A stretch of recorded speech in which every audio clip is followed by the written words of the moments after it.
NBA basketball players. The first one is about me. The title of the poem is mine. I hope you don't find that too arrogant. There is a Russian line in this poem. I don't think you'll have any trouble with it. The translation follows in the line directly after it. Meschery. I admit sleeping in late at the Hilton, ordering room service, handing out big tips while your kind of men are opening their lunch buckets.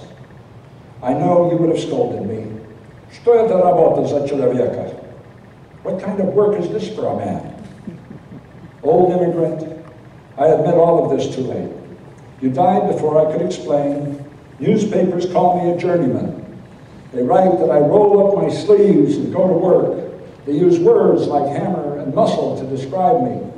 For 3 straight years on the job, my nose collapsed, my knees ached, and I could never talk myself out of less than 2 injuries at a time. Father, you would have been proud of me. I labored in the company of large men.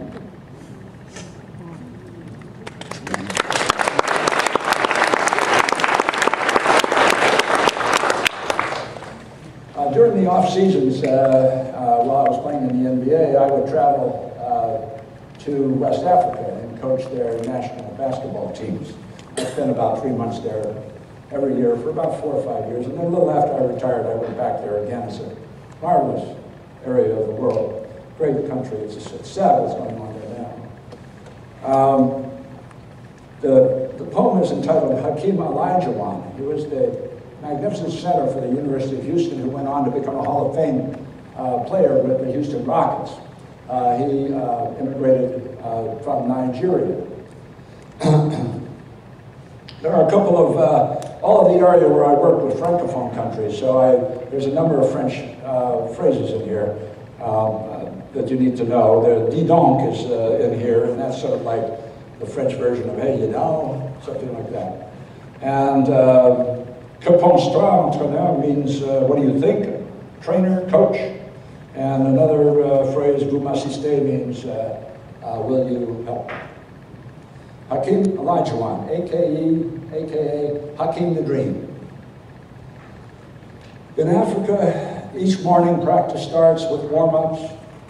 The youngest on the team, perhaps 16, always the first, waiting for me, sits in the thin shade below the backboard, reading the latest article about Hakeem.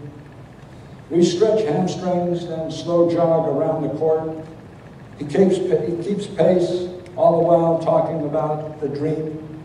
Dis donc, he says, with the dream, we would defeat Senegal and be champions of West Africa.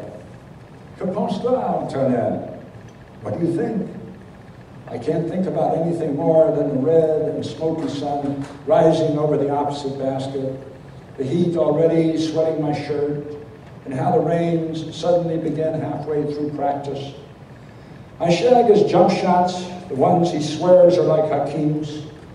He says he too will attend the University of Houston, later play in the NBA. Vous m'assistez? But his shots are ugly, too flat. They lack the backspin, the softness of the dreams. I nod my head, whatever I can do, my best shot. I am in the country of Burkina Faso. Its name means the land of upright people.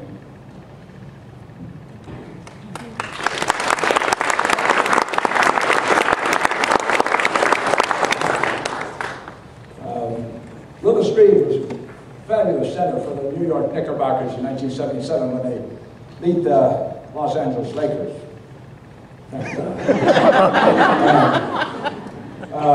He was terribly injured in the last game and was not supposed to play. Instead, he got shot up and bandaged up and limped onto the court and outplayed Will Chamberlain last game and they won the championship. It's an iconic moment in sports history.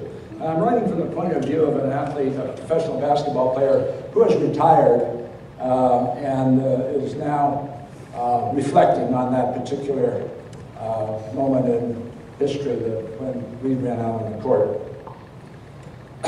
You limped onto the court and made sports history. I limped into the kitchen feeling this pain, not in my leg, but in my heart. Only 2 years out of the league and already my body breaking down. A simple maneuver with the lawnmower and I heard the muscle tear. No thanks to you. Tomorrow as I limp into work, somebody will say, look at Willis, only one good wheel and able to outplay Will. Horse laughs. Then the bright eyes of the dandelions staring from the lawn, daring me to return.